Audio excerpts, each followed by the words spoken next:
E quem que a gente tem aqui como o maior símbolo de lealdade, se não o nosso cãozinho? Quem tem cãozinho, quem conviveu grande parte da vida com um cãozinho, sabe que um cão é quase um anjo pelo o seu líder da matilha, né, o seu parceiro humano. O meu pai, ele escreveu um livro que chama Aprenda a Viver com os Animais, e ele ressalta a importância de você aprender com um cão a ser leal. Aí você pensa: "Nossa, aprender com um cão? Eu não quero ser o cãozinho de alguém". Porra, não é isso, cara.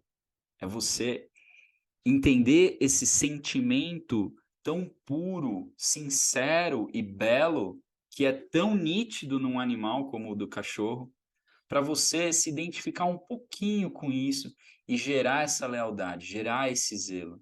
E se você for olhar para trás, a lealdade ela sempre serviu como base dos nossos valores. Sempre teve relacionado com as pessoas que a gente ama, com os nossos familiares, ou por quem a gente nutre uma profunda e séria identificação e admiração. E aí, recentemente, isso foi se perdendo, a lealdade. Não importa, eu quero buscar o que é melhor para mim, porque eu só penso em mim, eu só quero o melhor para mim. Eu vou explorar as pessoas e dane-se. Eu não vou ter atenção nenhuma para minha mãe, para o meu pai, eu quero para o meu marido, para o meu namorado, né? Você percebe muito isso. Quanto mais jovem é a pessoa, mais forte é, e isso culturalmente vai estar se esfriando cada vez mais, e isso é perceptível. Então hoje a gente tem esse valor um pouco mais deturpado do que já foi no passado. Essa lealdade pela nossa família, pelos nossos valores, essa lealdade pelas pessoas que a gente ama, os nossos amigos. A gente passa por cima de muita gente para muitas vezes conseguir coisas, né. Talvez pela quantidade de informação, a gente, facilmente a gente ganha alguns milhares de seguidores, e aí a gente acha que a gente é bom o suficiente, e que os outros não são tão bons assim pra gente, né. A gente tem espaço para falar o que a gente quiser, a gente é ouvido, ou tem a ilusão de que é ouvido, só porque tem alguns likes. Sem julgar se isso é bom ou ruim, tá, não quero entrar nesse mérito, mas, de fato, a gente pensa que a gente é muito mais importante do que a gente realmente é, e realmente a gente acaba sendo muito menos amável do que deveríamos. Então a gente perde essa lealdade, esse zelo com essas pessoas que a gente ama. Então tem que tomar cuidado para não escorregar nisso, tomar muito cuidado. Então hoje a gente, com muita facilidade, a gente se torna um amigo ou um desconhecido de quem a gente antes era amigo, de quem antes a gente nutria uma relação legal. Será que algum amigo seu não se perdeu nessas? Você não perdeu uma boa amizade ou várias boas amizades por isso?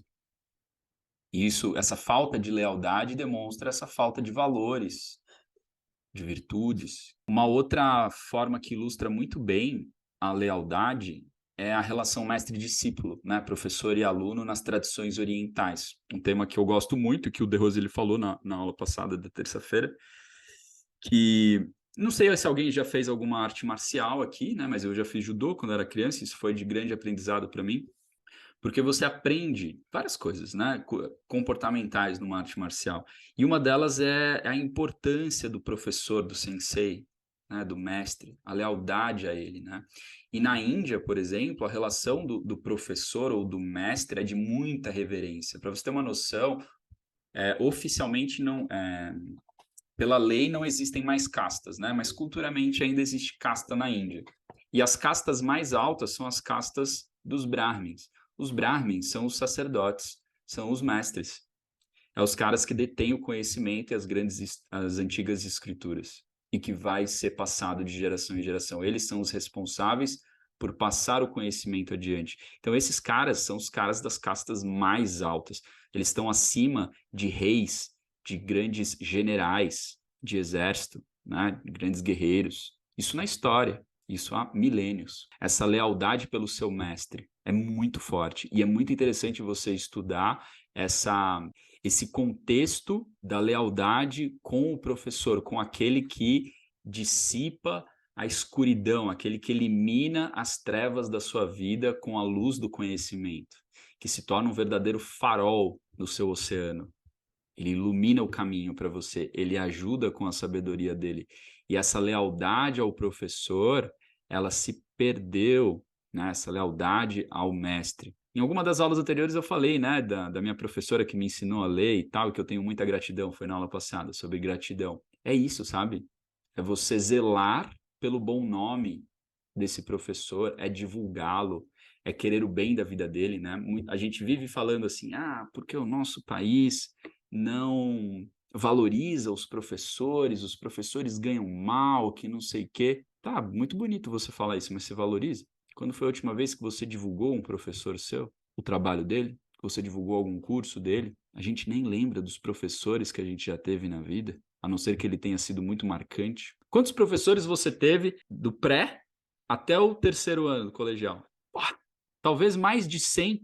Eu, particularmente, não lembro de mais da metade. Então, assim, tá, então se o professor é desvalorizado na nossa cultura é porque eu desvalorizo. Então, essa lealdade, ela é muito expressiva, esse tema da lealdade, do zelo, é muito expressiva no contexto de professor e aluno. E aí demonstra a ingratidão, a falta de gratidão, que conversa muito com a aula passada, como eu comentei. Você percebe, então, a importância de você entender no seu convívio, no seu dia a dia, com as pessoas que você tem na sua vida que foram importantes, e a falta de zelo e de lealdade que você tem com essas pessoas, porque uma coisa é reconhecer, sou leal àquela pessoa, eu não vou deixá-la nunca na mão, conte sempre comigo. Ah, legal você falar isso, bacana, mas e aí? E o dia a dia? É um pouco igual ao lance do porteiro, tá? Mas será que não dá para ir um pouquinho além disso e dar um presentinho pro porteiro? A mesma coisa.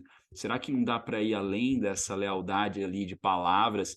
E, meu, cara, o professor tá ali vendendo o curso, cara, vai lá e divulga. Fala o nome. Pô, eu conheço um professor de inglês que é fera. Divulga o cara. É um ato simples que vai fazer a diferença para ele. Porque ele vai ter essa gentileza sua e vai demonstrar essa lealdade. Então, perceba, o ato de ser gentil, o ato de perdoar e o ato de zelar, de ser leal, são 3 atos que constituem um alicerce poderoso para uma boa civilidade. Você entende aonde eu quero chegar? É construir esses alicerces, é você refletir na sua vida como você pode introduzir isso. E quando você tem isso, você se conecta muito mais profundamente com as pessoas e vai gerando esse senso de comunidade que é tão é, que a gente não tem hoje em dia, que é tão que se esvai com tanta facilidade. Né? Então cuida dessas pessoas, faça suas reverências, assim, potencialize essas relações que você tem, sabe? Tem uma frase do De Rose que é: se a disciplina conflitar com a liberdade, opte pela liberdade. Então, se por algum acaso alguma coisa vinda dessas pessoas que você é leal, por exemplo, de alguém que você, pô, segue, você curte aquela pessoa e você fez de tudo por ela, se ela fez alguma coisa que realmente te agrediu, né, a ponto de você se sentir realmente muito mal em continuar seguindo aquela pessoa lado a lado, né, com ela, opte pela sua liberdade de sair. Mas, mas não fique, que não seja tão fácil. Novamente, a questão mestre-discípulo fica muito fácil de ilustrar. Não é o mestre que escolhe o discípulo, é o discípulo que escolhe o mestre. E a qualquer momento o discípulo pode sair, tchau, tchau. Então, assim, por que você vai deixar essa pessoa que você curte, que você desfruta de estar ao lado dessa pessoa, sabe? Fortaleça isso. A não ser que seja uma coisa que conflita muito com os seus valores que essa pessoa está fazendo, aí de fato não tem por que estar junto com ela. Isso se estende a cônjuge, né, namorado, marido, esposa, isso se estende a relações no trabalho, isso se estende em todas as relações da vida. Então não tão facilmente assim se desvencilhe dessas pessoas, porque é muito bonito você ter uma relação profunda com essas pessoas, né? Tente entender por que aquela pessoa fez aquilo, tenta ter um pouquinho de humildade, né? De saber que talvez ela tenha acessado um ponto de vista que você ainda não acessou, ou então que talvez você esteja melindrado, na verdade, com uma autoestima baixa. Pode ser também. Tenta ter essa clareza, essa honestidade, sabe? O nosso grupo, nossa família, nossa egrégora deve ser cuidada, né? Ela deve ser defendida com amor, com zelo, com lealdade. E o que potencializa isso? O que fortalece essa lealdade, esse zelo? O que fortalece tudo isso que eu fiz até aqui? São as atitudes de servir. É tão forte isso na cultura hindu na tradição oriental, de forma geral, que o servir traduz-se como seva no sânscrito.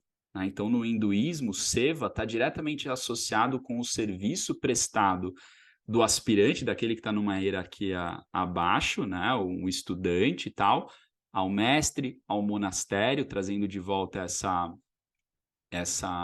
conexão, essa ilustração do mestre-discípulo. Então, ele cuida do local da vivência, o local de vivência, a vivência entre as pessoas ali dentro, do aprendizado. Consiste na primeira etapa do discipulado, é o seva, é o serviço. Antes de ter acesso a qualquer ensinamento, essa pessoa ela deve cuidar do local, do professor, e se mostrar digno de receber esse conhecimento. Então, no contexto da Índia, em monastérios sérios, antigos principalmente, quando o candidato ingressa na escola, o que ele começa? Ele começa com tarefas banais, vulgares, né? E muitas vezes até duras, como varrer o chão, limpar os banheiros, lavar os pratos, fazer a comida. E sem que ele saiba, ele já está aprendendo muita coisa nesses processos todos, né? Ele já vai entendendo a dinâmica do monastério, ele vai aprendendo essa humildade, esse cuidado, o puja, a proatividade, né? O bom humor, a força, a autoestima, a força que é gerada pela autoestima, entre várias outras coisas que a pessoa vai aprendendo nesse contexto de servir, sem querer absolutamente nada em troca. E vai gerando um vínculo, né? Um carinho com o local, com as pessoas desse local. E aí, na medida que ele vai avançando, ele vai persistindo, ele começa a receber os ensinamentos mais profundos, né? E como consequência, as exigências elas vão se tornando mais sérias, né? Então, na medida, por exemplo, que um aspirante ele começa lá varrendo o chão do monastério, do ashram e tal, e aí ele vai evoluindo lá, conforme o passar do tempo, ele vai recebendo informações. Essas informações, elas precisam ser passadas adiante. Então, ele tem que ter o cuidado na forma de transmitir tudo isso. Então, vai ficando mais sério as tarefas. Então, é extremamente importante que o serviço ele se mantenha sempre, até no mais alto nível hierárquico, porque isso gera raiz, isso fortalece os vínculos. Quem está em hierarquias mais altas, seja numa estrutura de aprendizado, no trabalho, alguma coisa assim, ele precisa estar atento a isso, ele precisa servir muito mais que todo mundo, Porque se ele não serve, o que ele começa a gerar nas pessoas? Ih, esse cara aí tá pisando em mim. Mas se um líder, se um cara de hierarquia alta começa a servir, ele é exemplo. As pessoas olham e falam: nossa, olha o que ele fez por mim, olha o que ele fez por fulano, nossa, gera admiração. E novamente, essa admiração é contagiante, a gentileza é contagiante, né? E a serviência, não a subserviência, a serviência, servir, ela contagia. E aí a gente vai moldando essa civilidade nas pessoas. Servir é proatividade. E tem uma quantidade muito pequena de pessoas que são muito especiais e que elas se sentem realizadas em ajudar, em servir. Chegou na casa, deixa eu limpar aqui, que não sei o que, lavar a louça, posso lavar, né? Não chega na casa de alguém e já vai limpando a casa, né? Falta de respeito, falta de educação, isso, né? Sentiu abertura para isso, você vai lá e cuida do lugar, né? Tal. Então, essa proatividade, por exemplo, isso é muito ilustrativo no trabalho. Quando você é contratado de uma empresa, a tendência é você fazer o mínimo. Eu vou fazer o mínimo. Eu vou fazer o que eu fui contratado para fazer. Isso é o mínimo. E tá tudo bem se você faz isso, porque 99% das pessoas fazem. Mas uma pessoa que é proativa, que faz muito além do que é pedido, que ela tem insights, tem ideias, consegue dar soluções, não fica esperando ser comandado, essa pessoa se destaca no trabalho, na verdade, e para ela conseguir uma posição melhor em menos tempo, mais fácil de acontecer. Eu lembro, por exemplo, que quando eu passei um tempo lá em Los Angeles, eu trabalhei num restaurante japonês, e no restaurante japonês, o pessoal fazia o mínimo, né? E eu tava ali algumas semanas e o gerente viu que eu era o único da cozinha que falava inglês e que eu tava fazendo meu trabalho bem e ele queria que eu fosse o chefe da cozinha. O chefe no sentido de administrativo, né? Tinha outro nome lá que eu não lembro. Aí eu falei, não quero. Não quero, porque eu acabei de chegar. Os caras vão achar que se eu fiz sei lá o quê. Eu sou o único brasileiro, era todo mundo mexicano ou guatemalteco. Falei, não, não quero ser esse cara não, eu quero ficar aqui na minha lavando louça. E eu fiz o mínimo, que era falar inglês e me comunicar bem com as pessoas. Era o mínimo. Não era nada muito além, mas o mínimo de proatividade já está muito acima do que a média. Isso é triste. Isso é triste de constatar.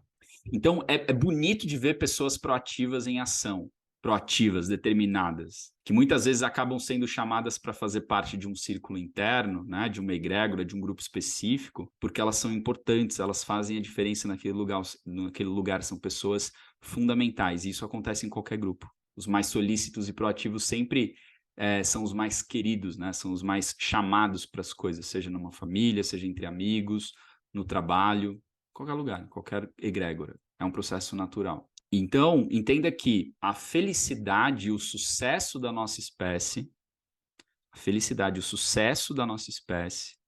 ela depende que cada indivíduo sirva aos outros, sejam gentis, que eles perdoem e tenham lealdade aos seus semelhantes. Servir o parceiro, servir a parceira, servir os pais, servir os amigos, servir os professores, servir os clientes, servir. A Silvia, se eu deixar ela falar aqui, ela vai falar um monte de coisa que o japonês fica fazendo. Na Copa do Mundo, o que foi? Os caras levantaram, deixaram tudo sujo. O que os japoneses estavam fazendo? Limpando o estádio inteiro. Não é bonito de ver isso? Imagine se todo mundo fosse assim, cara. Imagine se todo mundo fosse assim. Essa beleza ao servir, colocar a mão na massa pelos outros, desfrutar da melhor relação possível que existe, ser grato por ser útil e amável. Você não faz isso porque você sabe que você vai ter um monte de coisa boa em troca, e vai ter, mas você faz isso por ser grato, você faz isso porque você quer. Por isso é belo, porque tem o fim em si mesmo. Como uma mãe que se doa 100% ao filho. Que ela quer em troca do filho? Que ele seja feliz. A maior parte das mães, pelo menos, todas as mães que eu conheci, né? Claro que tem casos de mães que não são exemplo disso, né? Mas as que eu conheci até hoje, né? O que elas querem em troca de se doar 100% para o filho? Que ele seja feliz, saudável, que ele esteja bem. Cara! E ela doou a vida inteira dela pelo filho. É isso que você tem que ter como referência de servir, de lealdade, de zelo. Você pode ser o maior cafajeste, o maior traste. Sua mãe vai falar: ai, meu filhinho é tão lindo que não sei o quê, ai, estão querendo fazer mal para ele. Não é verdade? Tudo bem que não precisa ser assim, nesse nível de cegueira, né? Se teu filho é um traste e tal, não sei o quê. Mas é uma ótima referência, sabe? E pelo fato disso fortalecer, você fica te fortalecer, né? Você fica tão forte, tão cheio de energia que nada nem ninguém te suga a energia.